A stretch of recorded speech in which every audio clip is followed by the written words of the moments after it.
This is the Programmer Owl, and in this video I am going to be walking through the Edabit Python challenge SQL Where Clause.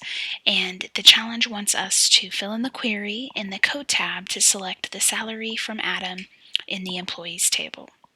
So basically what we're going to be doing is rewriting the example that they gave us, but with the pertinent information that we need.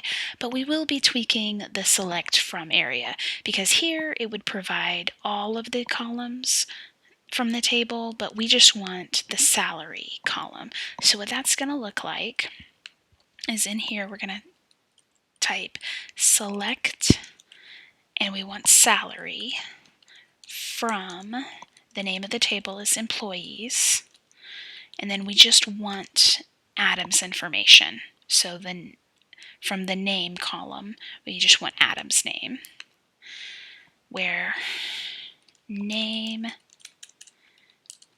equals Adam, and then you end with a semicolon. So this is going to produce an error, and I'm going to tell you what the error is. Yeah, they said invalid syntax. Well, this stumped me for a bit because I'm like, this is correct. I basically just copied and pasted, and just put in the relevant information. Why is it not working? And this is where the resources tab comes in handy. And I found out that printing quotation marks is important, like making sure we do it the correct way. And then I realized, oh, there's quotation marks around Adam, so we probably need to escape out of those. So in front of each quotation mark, we need to put a slash.